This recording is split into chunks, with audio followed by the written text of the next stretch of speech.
bu ko defee dañuy ñëwaat ci match yi nga xamante ne ci la ñu jógee. waaw gis nañ ni nag daje woon nañu ak Eswatini am fa défaite ñu daje ak Gambie match amical jëlee ci ndam ñëwal ak ñun ci Gambie bi d'abord. waaw alors tu as bien fait de dire défaite parce que am na ay match du lu nga xam ne défaite lay nuru suñu diggante ak Eswatini mais contenu yi ñoo bokkul woon c'est vrai que bi ñuy dajeek Eswatini fekk ñu jógee Brazzaville nul fa am Eswatini nul fi 1-1 mu mené ñu longtemps 1-0 on a mis du temps à égaliser man ci laa prévenir je leur ai dit est-ce que gis ngeen Eswatini deuxième mi-temps presque benn yoon lañ dugg suñu surface de réparation mené ñu 1-0 nous avons réussi à égaliser en fin de partie par un défenseur Cheikh Kouyaté du dara lu dul étroité su terrain bi dafa xat boo tafee équipe ci camp du tax nga bare occasion da ngay dominer te doo am occasion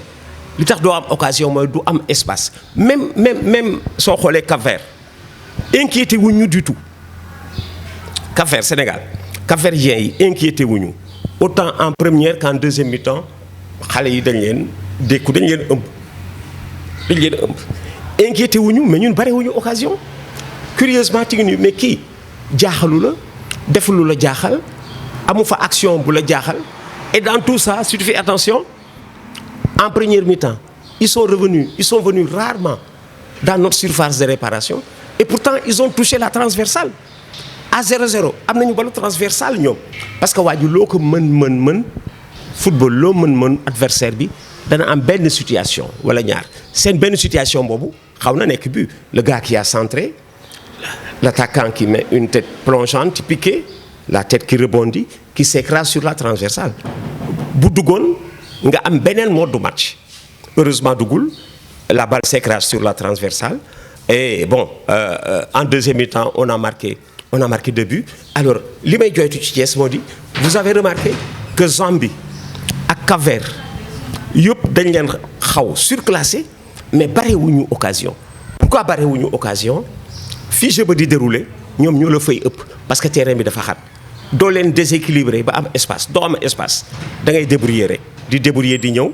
bu match bi détache tu es surpris tu te rends compte que tu as dominé tout le match mais que tu n'as pas eu beaucoup d'occasions parce qu'il n'y a pas d'espace sur ce terrain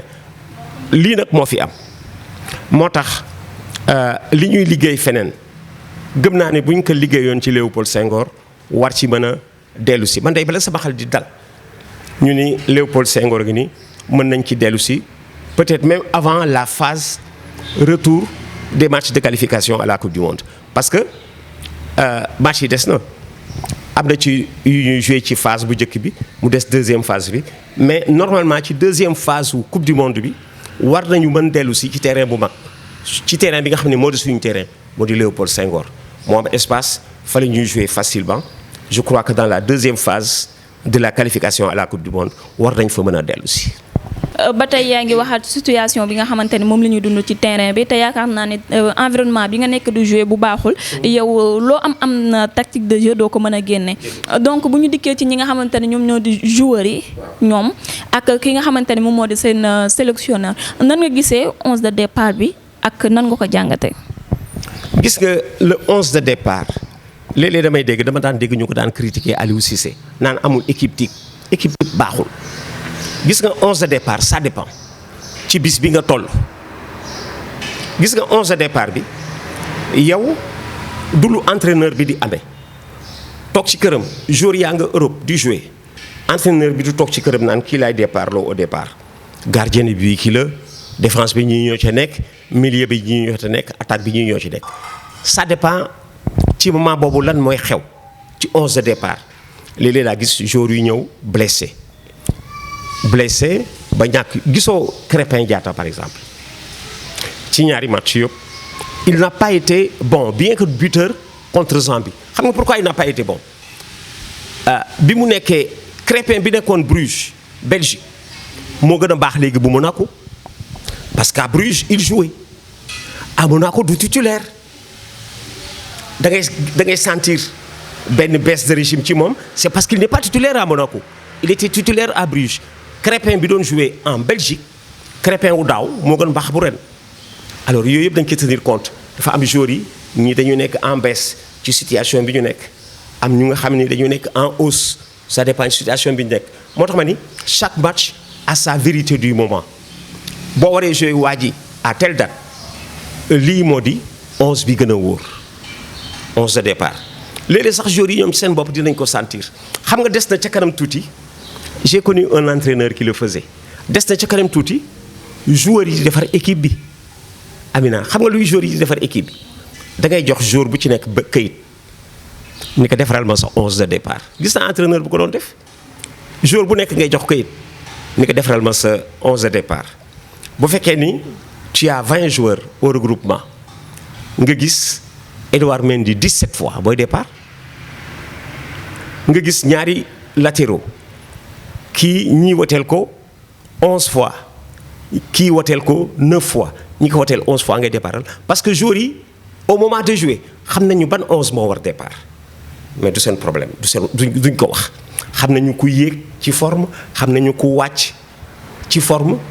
ñoom ñu nekk ensemble dëkk di añandoo di reerandoo di entraînandoo di nelawandoo di waxtaan état bu joueur toll rek xam nañ ko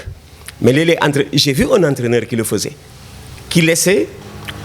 aux joueurs le soin de faire leur classement kenn du xam ku classé kenn xamul ku voté Edouard Mendy kenn xamul ku voté pour Sadio Mané kenn xamul ku voté pour Idrissa Gana Gueye l'entraîneur se rend compte rek que Idrissa Gana Gueye a eu 17 voix sur 20 que Sadio Mané a eu 17 voix sur 20 que Edouard Mendy a eu 18 voix sur 20 noonu nga koy toppee ba génne sa 11 mën nga ci génne ale sax ci banc bi ñi nga xamee ni ñoo fa war dem parce que banc bi aussi soo koy consulter beneen équipe la ca kanam tuuti ñu ngi tendre vers ay groupe bu 26 joueurs yu nga xam ni ñëpp daañu nekk ci feuille de match bi su boobaa si l'entraîneur laisse le soin aux joueurs de faire leur équipe il est protégé par les joueurs il leur dira équipe bi yéen a ko defar équipe bi yéen a ko defar on va y arriver parce que équipe type baaxul booy dégg équipe type parce que li tax équipe type baaxul 11 type adversaire bi sax dafay xam ji muy dajeel. Je me souviens avoir lu un ancien joueur guinéen Petit Sori mu ni xam ngeen lu tax jouer ak Sénégal jafe un Guinéen ko wax mu ni xam ngeen lu tax jouer Sénégal jafe ñu ni ko non mu ni waxtu woo ñëwee équipe bi changé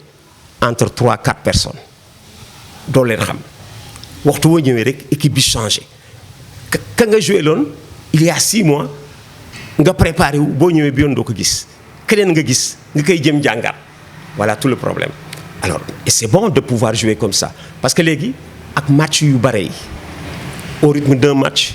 en équipe nationale sax ça change mais même boo xoolee en équipe nationale les matchs se jouent au rythme d'un tournoi c'est-à-dire phase finale coupe du monde coupe d'Afrique phase finale coupe d'Europe des nations les matchs devant se jouer au rythme d'un match tous les 3 ou 4 jours foo nga am joueurs yu nga xamee ni du ñu remplaçant man je les appelle des pendants li ma tuddee pendant moo di tey jii ñëw nga reportage ak benn caméraman beneen yoon boo dellusee reportage ak beneen caméraman daa tranquille parce que xam nga ni sa caméraman yi sont de même niveau xoole ci télévision yi da ngay am juróomi caméra ñëpp dem reportage ñoom ñëpp def nañu correctement seen liggéey amu ci kenn ku nga xamee ni ci caméraman yi il est moins bon que les autres loolu mooy indi nga gis image yëpp di rafet mais équipe de football noonu la mel tu as une équipe de caméraman fii c'est une équipe de footballeur fii c'est une équipe de leneen voilà tout le problème moo tax am nit ku type am 11 type ci football baaxul équipe yi ko am yëpp dañuy jég ji rek surax di wuti waat na alors que soo amee effectif interchangeable su fi kii nekkul kii joué te nag ñun Sénégal noonu la ñu mel si vous faites attention Sénégal ku fi nekkul rek ñu fàtte la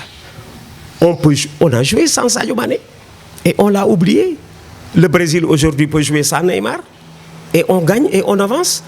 PSG joue sans Neymar. Il y en a même qui disent que le PSG sans Neymar est meilleur. PSG peut jouer sans Mbappé. soo koy def rek ci ngay gën a am équipe. waaw doo dépendant parce que dépendant moo bon dépendre de joueur moo bopp moo bon. parlant des 11 de départ comme ni nga ko waxee ñëwoon nañ fi un jour nga daal di ñuy wax ni Aliou Cissé dafa war a def ouverture ci ay sélection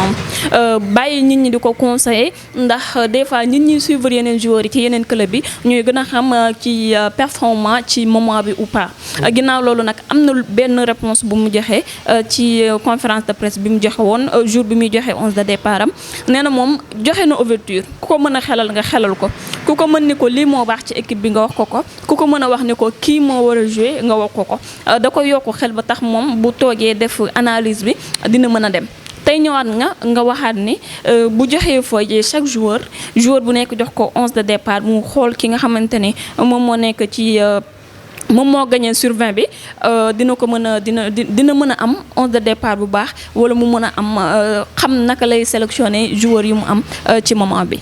waaw gis nga loolu mu def baax na Aliou Cissé loolu mu def ñëpp dañ ko doon yéene gagné parce que gis nga en cas de victoire moom mooy fayu su amee victoire day fayu xam nga lu mu tuddee fayu prime ñun amuñu prime yow amuloo prime kontaan rek nga ci am équipe bi gagné kontaan rek nga ci am ñoom ñoo ci am prime victoire te lu mu la mënti jaral ku la fayloo woon xaalis pour que équipe bi gagné nga fay man ku ma fayloo woon xaalis ni génneel xaalis pay temps pour que équipe bi gagné ma fay parce que kontaan rek lañ ci am damay fay pour que ñoom ñu fayu man d'accord pare naa fay équipe bi gagné ñoom ñu fayu seen prime victoire te entraîneur équipe yi ma gis ñu mën compétition yëpp entraîneur bi dafay am autour de lui équipe ay consultants yiy xool daa am consultants yu nga xam ne du ñu sax topp sa équipe sa ay adversaire la ñuy topp ñi nga war a jouer la ñuy dem seeti indi ay renseignements benn entraîneur bu ñu gagné compétition foog nga am ñoo àndal ñu lay seetal di lire situation yi di dellu si di la waxtaan di la jox ay information foog nga am ñu lay defal loolu El Hadj Diouf nee na maa ngi koy lire léegi ci suba El Hadj Diouf nee na c'est parce que léegi day déglu c'est ce que El Hadj Diouf a dit je le lisais quand les gens ont dit l'équipe s'améliore sur le plan de la qualité l'équipe joue mieux Aliou Cissé nee na kii nee na El Hadj Diouf nee na c'est parce que léegi mi ngi déglu nit ñi tu vois ce qui déjà mi ngi koy rendre vulnérable parce que léegi mi ngi déglu nit ñi kon bu gënoon teel déglu ñu mu gën a baax mais na situation bi continuer ñoom it dañ ko yàgg di approcher ba pare aussi bu ñu fàtte ni mooy kilifa joueurs yi nekk autour de lui ñoom El Hadj Diouf bu ñu fàtte ni le décideur c'est lui waaw mën nañ ko rek jox seen avis mais ab loo droit laal ko defal lii bul def lii danga man daal lii nii laa ko gisee lii nii laa ko yaakaaree man toog naa à la table au restaurant avec des entraîneurs qui m'ont souvent dit et suñu may consulter wuñu ma en tant que journaliste dañ ma consulter en tant que footballeur un entraîneur m'a dit une fois mais laay man situation bi dama ci am problème noo ko gisee ma ne ko ça dépend ci li nga bëgg a def su fekkee ne da nga bëgg attaquer au tout début du match c'est celui-là su fekkee ne da nga bëgg prudent au tout début du match c'est celui-là ça dépend du choix que tu fais dans l'attaque du match est-ce que da ngay door attaquer adversaire bi wala da ngay door di ko nekk ba mu émoussé nga soog a génn j'ai préparé un match de l'équipe nationale chez moi avec un entraîneur qui venait de débuter qui m'a dit Laye je n'ai pas fait le match aller yow demoon nga match aller noo gis ak suñu match bi j'ai préparé un match de l'équipe nationale du Sénégal chez moi avec un entraîneur keroog laa gëm ni entraîner metti na parce que j'ai senti dans la construction de l'équipe et l'attaque du match qu'il y est entré avec mes idées yàlla suturaal ma on a gagné 5-1 à Dakar ce match-là on l'a gagné 5-1 il m'a dit gisuma adversaire bi mais je te fais confiance parce que footballeur nga lii ak lii ñu def maak moom plan d'approche du match yàlla suturaal ñu gagné ici 5-1 footballeur dara taw ko te li ngay wuti sorewul dafa laaxu à un entraîneur signalé naa ko benn situation bu égyptien yi doon def ma ne ko attention lii bu ñu ko deful daañ ci jël nañ ci but malheureusement ce jour-là quand on prenait le but bi ñu koy jël 3 secondes avant je sens qu'on va le prendre parce que dafa amul lu ma leen waxoon te defuñ ci attention 3 secondes avant le coup franc avant waa ji di exécuter coup franc bi je sens qu'on va le prendre parce que dafa am lu ñu waroon def te defuñ ko day taxaw nga defe ni mooy frappé mu passe à côté ki mu passe à côté amul mur égyptiens yi yàgg nañu dugal boobu bi ku leen gisul rek ñu dugal la ko bon moom laa wax ni le match se gagne ci ay petits détails lu toll naka karaw